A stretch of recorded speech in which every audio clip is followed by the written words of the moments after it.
Yeah, I know that song was maybe a little too dramatic for a cheap Chinese optic, but hey, we're here to have fun, or at least I am. So the UUQ mini reflex red dot sight. So why would I choose this over a reputable, high quality, and therefore higher priced optic? Well, the philosophy, I guess, for something like this is so that I can have an optic on something that doesn't require a high quality optic, i.e. your Trigicons or Holosuns, or something like that, on what is essentially a range toy. And within my collection, I easily have about a dozen range toys that don't necessarily need the best optic money can buy. And out of the box, this ranch hand is kind of a clunky and difficult firearm to yield, and especially to aim with the stock buckhorn sights that it came with. And that's where this UUQ mini reflex comes into play. So as far as specs, it's made from, or the shell I should say, is made from 7071 aluminum. It's got your basic, 2-button on and off, as you can see, and brightness settings. And I think it's 12 brightness settings. It's plenty bright. The optic has no problem in full daylight, as you can see from the shooting footage. And I think I only had it at about the 8 brightness setting. It wasn't even at full brightness. You've got your adjustments, with really nice audible tactile clicks. The adjustments are very nice. And has a multi-coated lens, which projects a very nice crisp red dot. And I believe you get, I think it was 50,000 hours of battery life on the low setting.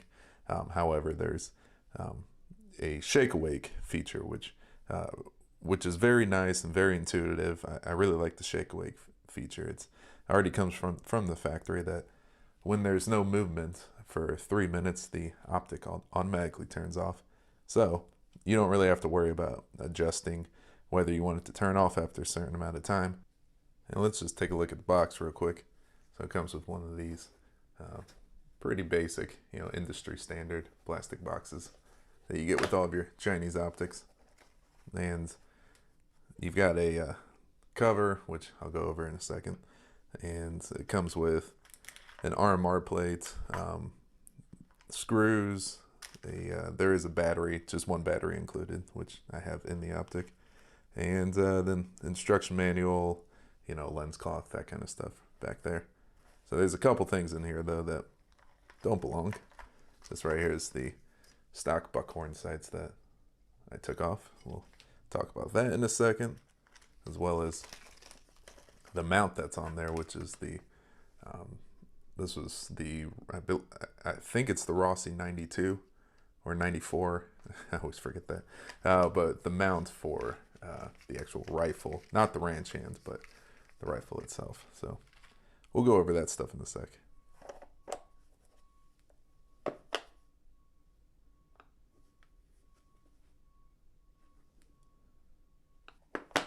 So let's go ahead and get the box out of the way real quick.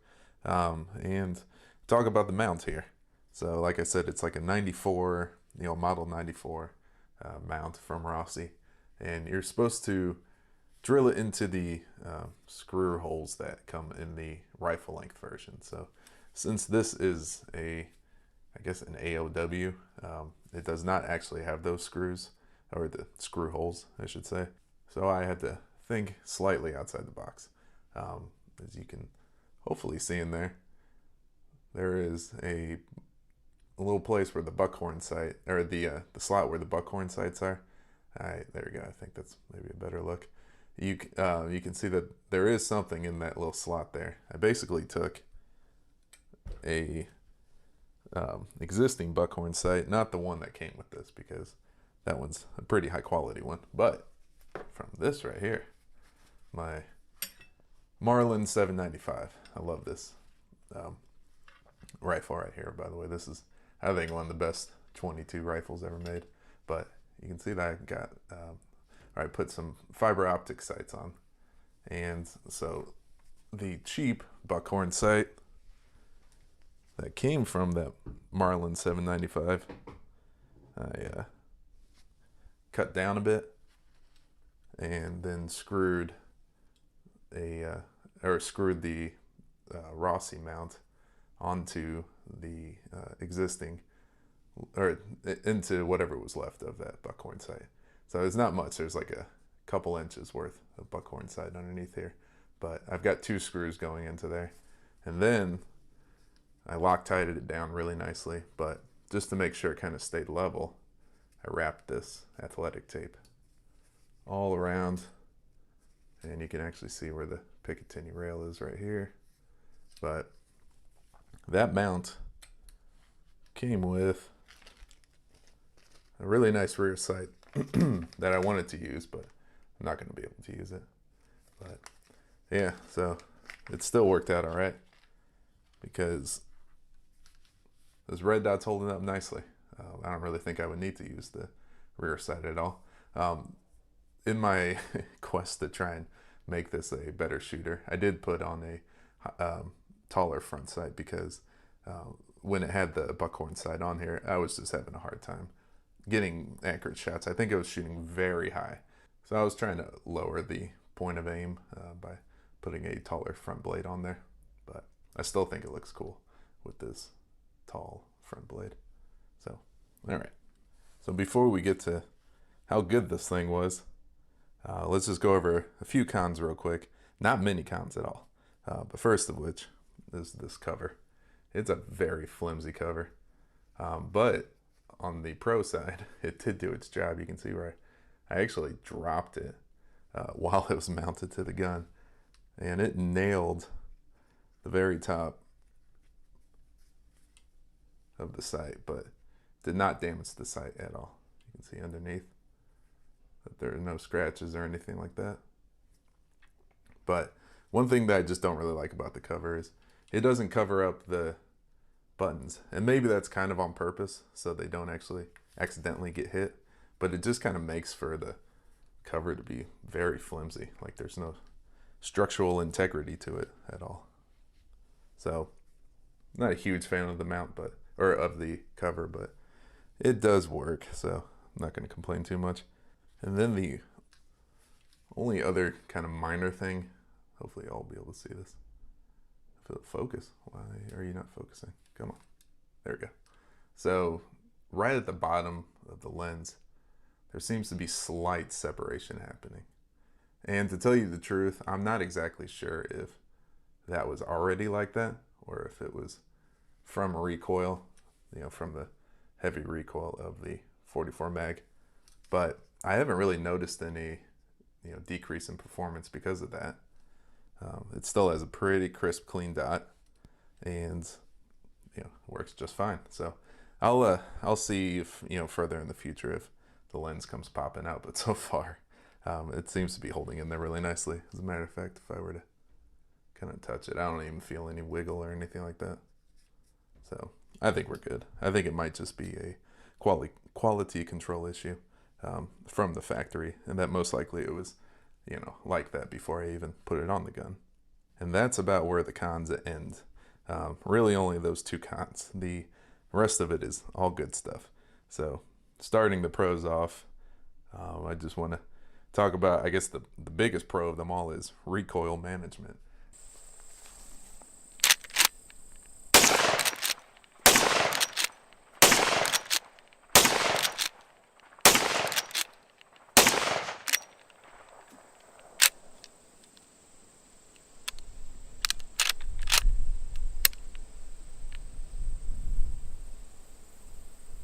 Still tight. All right, we're gonna try some recoil testing, and we're gonna start with some MagTech 240 grain. This is a semi-jacketed soft point. So, yeah, let's see how this does. So far, this is actually the stuff I've been using mostly. Oh, gotta turn it on.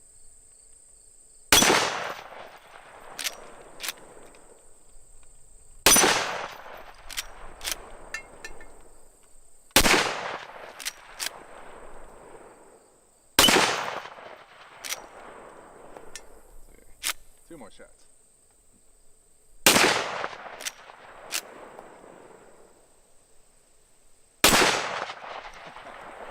I nicked it. Nicked the small one. All right. So now we're going to move on to this is some Freedom Munitions, also 240 grain, but it is an XTP bullet, so which is a pretty impressive looking hollow point.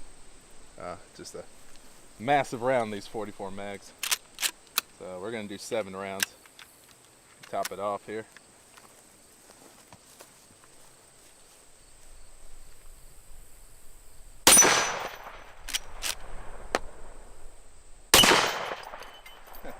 Can't seem to keep the little ones on the stand.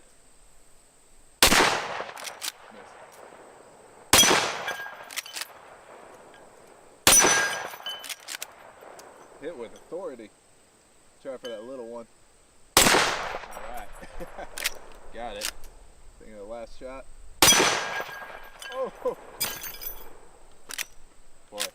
There's one thing that'll break a target stand. It's definitely 44 mag. But it's not breaking the red dot. It's not jiggling. It's not wobbling. It's not moving back and forth. Keeping it 0. So far, so good. But last but not least, I want to step it up now to some 300 grain. This is some Black Hills ammunition. Jacketed hollow point. It actually looks pretty much identical to that XTP bullet, but this one's slightly bigger, slightly heavier at 300 grains. And let me go fix my target stand. Alright, for simplicity's sake, I just left the 8-inch target up there. That one seems to be staying on because I do have some proper steel target hangers for that target right there. The other ones were just being held up with screws. I was just hoping for the best, but I didn't think they'd actually stay up there. So we're just going to be shooting at the 8-inch target. And I'm going to go ahead and top it off with some 300 grain Black Hills ammunition. 44 mag. Jacketed. Come on now. There we go. Jacketed hollow point.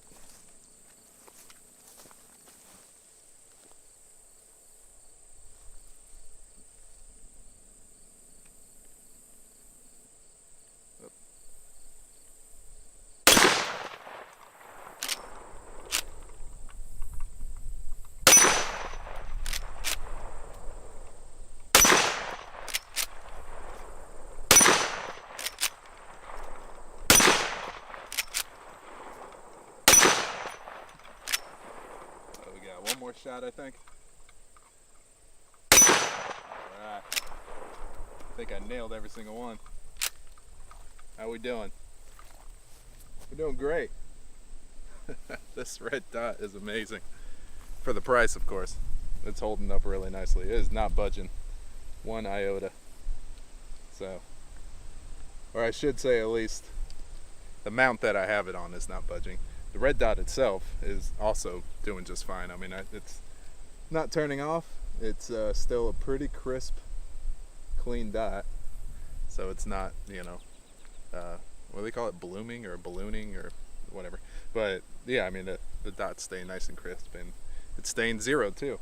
I mean, we were able to hold up against some 240 grain MagTech, some Freedom Munitions XTP bullet, as well as some 300 grain jacketed hollow point Black Hills ammunition, which is a very potent round. I mean, you can carry that in your 6-shooter up in Alaska and be defended against anything that nature can really throw at you. So it's just a very powerful round.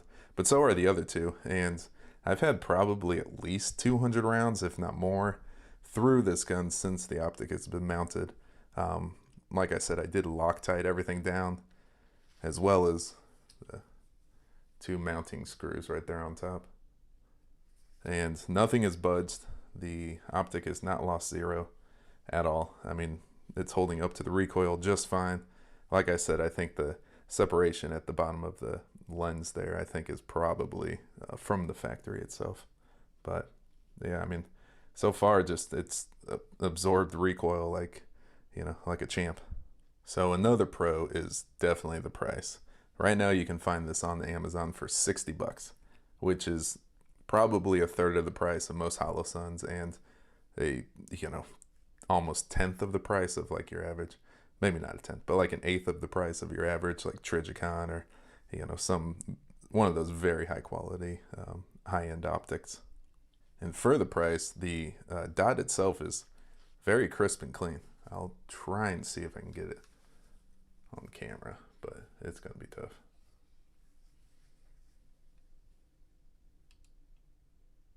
There we go.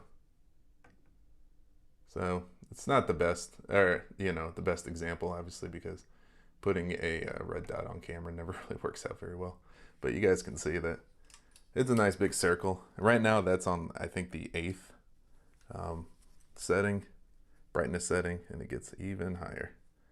Like I was saying, the shake awake itself is very intuitive, and I haven't even messed with it at all.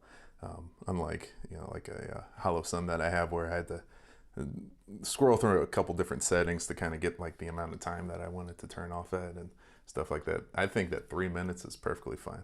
If you're putting your firearm down for 3 minutes, then you might as well have the optic turn off. There's really no reason for it to stay on. And some of the shake awake features on other optics are like 2 hours or 4 hours or whatever. Like there's no reason why you need a dot to stay on if you're not using it for 2 to 4 hours.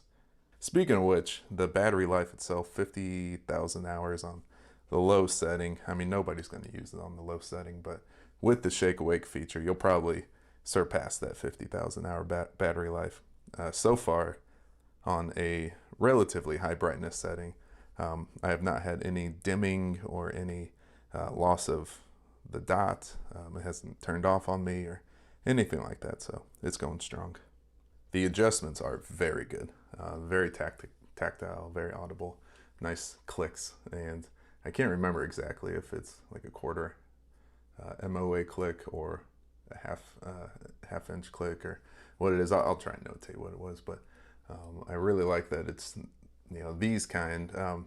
There's some other ones out there where, you know, you take a little Allen wrench and turn it. Those don't always have the best clicks, but I really like it when it's these like stainless steel adjustments with the flathead screwdriver, you know, because you're always carrying some sort of a flat edge on you, whether it's your keys or a screwdriver itself or, you know, the rim of a bullet. You could use anything in general. You know, it's just a lot easier than having that one specific Allen wrench to go into that one specific adjustment. So yeah, I like the adjustments a lot. Aesthetics are really nice, I think. It's just unique. It's got these little lines and stuff. It doesn't really look like anything else out there. And size-wise, I think it's really nice. It's not your smallest mini reflex sight out there, but it's not big at all. It would probably work just fine on an AR, especially with the Picatinny mount, but I like it on something about this size. It might be slightly too big for a pistol, but you know, it does come with the RMR mount in the box right there. And aside from aesthetics, it is a robust mount. I mean, nothing seems flimsy about it. It's, you know, keeping it zero, and everything has stayed very tight. And it was just a massive improvement over the existing sights of this Rossi rangehand, which, by the way, was right here. I had this little thingy in there to adjust elevation, but I always kept it on like the lowest setting because it was shooting so high. You know, these buckhorn sights right here. They're great. I mean, they're nice and solid. They work just fine. But I wanted something better. So I went with a red dot option. And this UUQ seemed to really fit the bill. And also allowed for much longer ranges than what was previously possible with the stock buckhorn sights. All right, so we're at about 55 yards with some of the mag tech right here. The 240 grain semi-jacketed soft point. And I already got 2 loaded up in here because I just took a couple shots and seems like 0 has, you know, stayed on.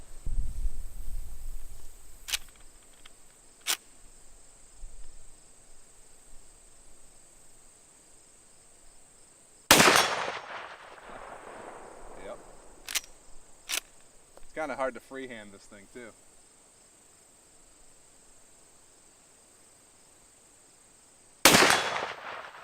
Another hit.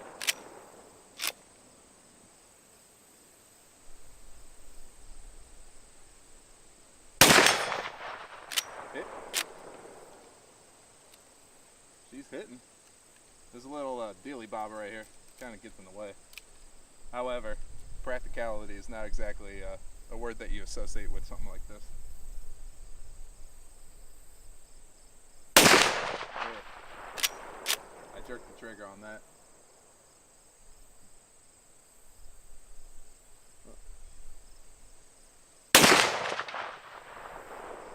Could have swore I hit. Or I could have swore I aimed right on that time. I think this is the last shot.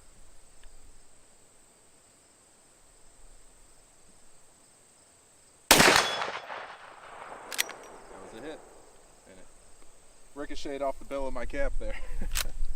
So let's go and do 6 shots of the Freedom Munitions XTP. It's definitely staying zeroed, I will say. I like this red dot a lot so far. If it can hold up to 44 mag recoil and stay zeroed, I think it can probably hold up to just about anything. Alright. And it's staying tight.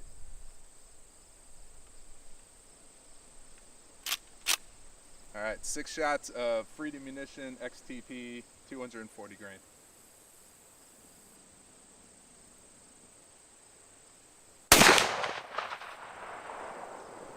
That was probably just too high.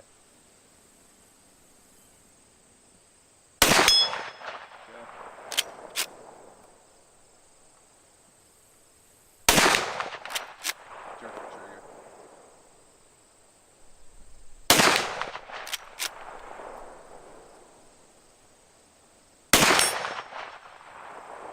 She's zeroed.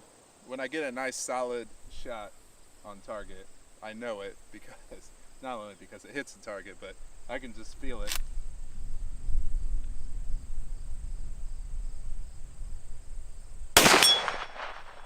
Just like that.